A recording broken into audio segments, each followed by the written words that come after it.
สวัสดีลูกค้าวันนี้แม่ค้าจะมาโกยสิมีลงพะบางงามๆแบบนี้เนาะเข้ามาได้40พื้นนะลูกค้ามีแต่40พื้นเท่านั้นเนาะงามๆแบบนี้ซี่แปลว่าบ่ตกเด้อไซส์ดีเนาะชิ้นแน่นหนาราคาปกติแมน180,000กีบมื้อนี้แม่ค้าจะมาโกยเนาะพิเศษ150,000กีบถ้าว่าลูกค้าเอาส่งคืนเนาะถ้าว่าลูกค้าสั่งนะแม่ค้าส่งคืนแบบนี้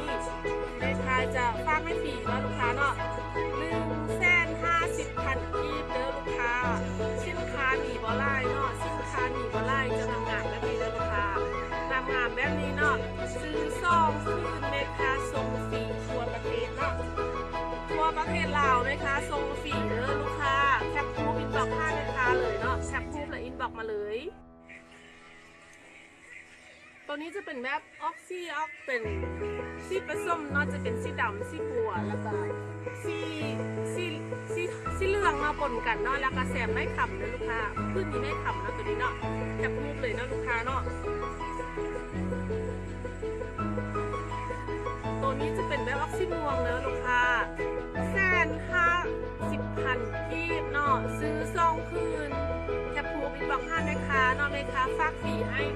ทั่วประเทศลาวเนาะเอาซองคืนแม่ค้าฝากฟรีเด้อถ้าเอาคืนเดียวต้องจ่ายค่าฝากเองเนาะเอาคืนเดียวจ่ายค่าฝากเองค่าฝากเริ่มต้นเมนค่าฝากเริ่มต้นเมน15,000กีบเนาะลายเข้าไม่มีแต่พึ่งงามๆเด้อลูกค้าลายเข้าไม่มีแต่พึ่งงามๆเนาะลายเข้าไม่มีแต่พึ่งงามๆถ้าอย่างแบบพึ่งก็จะงามแบบนี้เลยนี่ก็ลูกค้าอย่างมันพึ่งจะงามๆแบบนี้เนาะลูกค้าเนาะ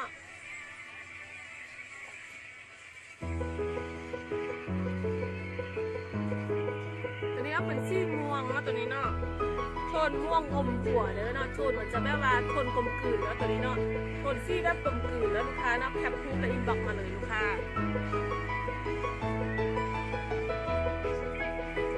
ตัวนี้จะงามๆแบบนี้เนาะตัวนี้จะงามๆแบบนี้เด้อลูกค้าเด้อแม่ค้ายังเต็มพื้นให้เบิ่งเนาะแม่ค้ายังเต็มพื้นให้เบิ่งแคปรูปและอินบ็อกซ์มาเลยเนาะ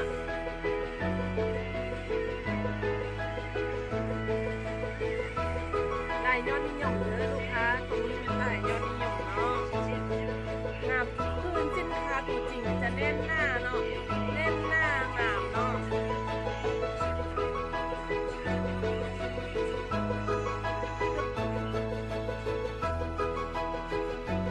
อย่างแบบเต็มพื้นมันจะงามแบบนี้เนาะเป็นสิ้นแบบลาวเดิมเนาะลูกค้าเนาะสิ้นแบบลาวเดิมเด้อลูกค้าตัวนี้จะนุ่งสบายเนาะสบายเนาะงามๆแบบนี้เลยลูกค้า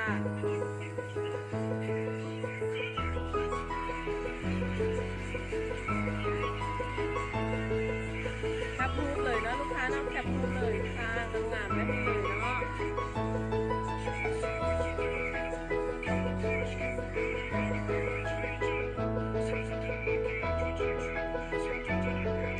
แคปรูปเลยลูกค้า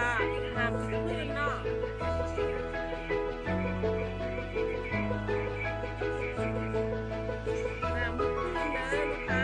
ซื้อซองคืนฝากฟรีทั่วประเทศลาวเนาะ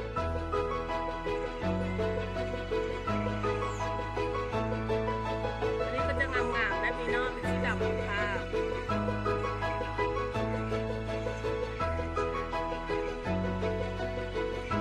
เพราะว่าสุดลายนี้เนาะจะเข้าเป็นล็อตส่งเนาะสำหรับฮานเห่าเนาะล็อตทำอิฐได้ค่ายดีไล่เนาะแล้วทำอิฐ150พื้นมันค่ายเหมือนภายในมือเดียวเนาะสำหรับตัวนี้มันเข้าเพียงแต่40พื้นเท่านั้นเนาะถ้าลูกค้าแคปก่อนก็จะได้ก่อนเลยลูกค้าแคปก่อนก็จะได้ก่อนเนาะงามแล้วนี่เลยเนาะตัวนี้เนาะถ้าลูกค้าที่เคยใช้สิ้นลายนี้เนาะลูกค้าก็จะรู้เลยเนาะว่าสินค้าแท้มันจะแบบว่าเนื้อแน่นหน้าเนาะเนื้อแน่นหน้ากว่าชิ้นปกติเด้อลูกค้าแคปรูปและอินบ็อกซ์มาเลย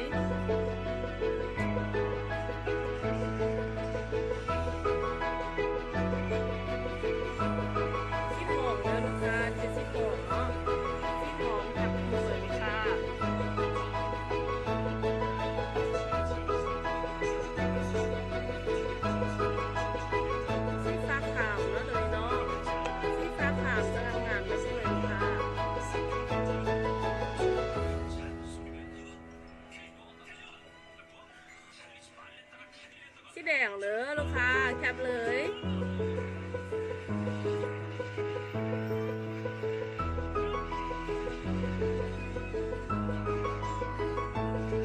นี้ก็สง่ามแบบนี้เนาะลูกค้าเนาะงามแบบนี้เนาะ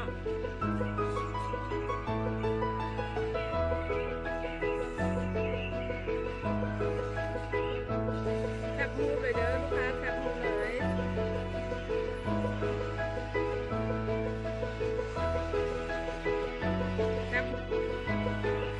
แคปมูฟเลยเด้อลูกค้าแคปมูฟเลยเนาะ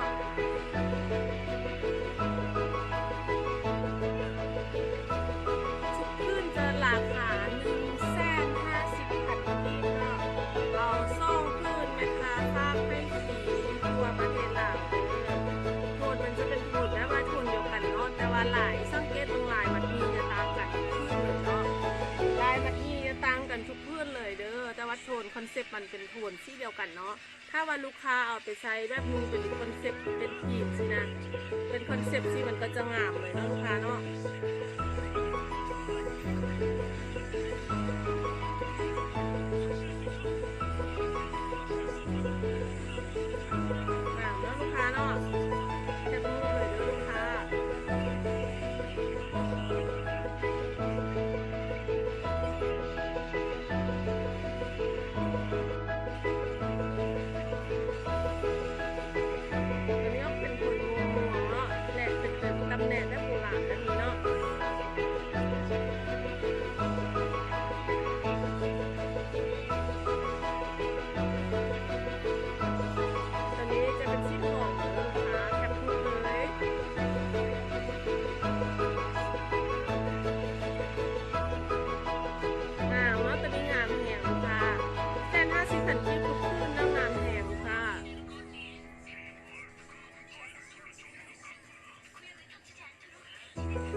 เป็นทะเลเนาะค่าทะเลนะตัวนี้เนาะแคปมูฟเลยเนาะลูกค้า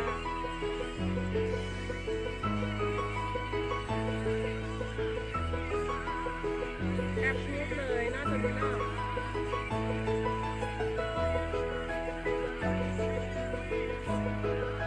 ตัวนี้งามลูกค้ามักตัวนี้แคปมูฟมาเลยเนาะแคปมูฟมาห้าแม่ค้าเลยเนาะแคปก่อนได้ก่อนเลยลูกค้าแคปมูฟก่อนจะได้ก่อนเนาะเพราะว่าสินค้ามันมีไล่เด้อลูกค้าสินค้าว่ามีไล่มีแนวรับพื้นเนาะสินค้ามีไล่มีแนวรับพื้นเท่านั้นตัว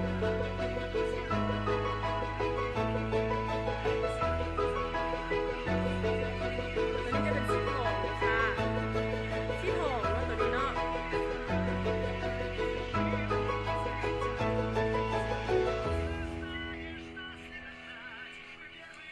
ตัวนี้จะเป็นสีแดงเนาะ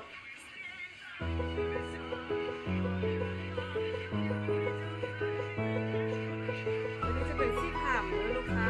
สีขาวเพราะว่าเป็นแดงๆเนาะลูกค้าเนาะทุกขึ้นแม่ราคาทุกขึ้นแม่ราคาแค่50,000 กีบเนาะลูกค้าทุกขึ้นงามๆแบบนี้เนาะสิ้นไฟลงกระบางเส้น50,000 กีบเลยลูกค้าแคปรูปและอินบอกค่าไหมคะเนาะแคปก่อนได้ก่อนเนาะซื้อซ่องขึ้นไหมคะส่งฟรีให้ทั่วประเทศเนาะถ้าเอาขึ้นเดียวค่าฝากแม่เริ่มต้น20,000 กีบเลยลูกค้าเด้อแล้วแต่ว่าลูกค้าอยู่แค่ไหนเนาะขอบใจแล้ว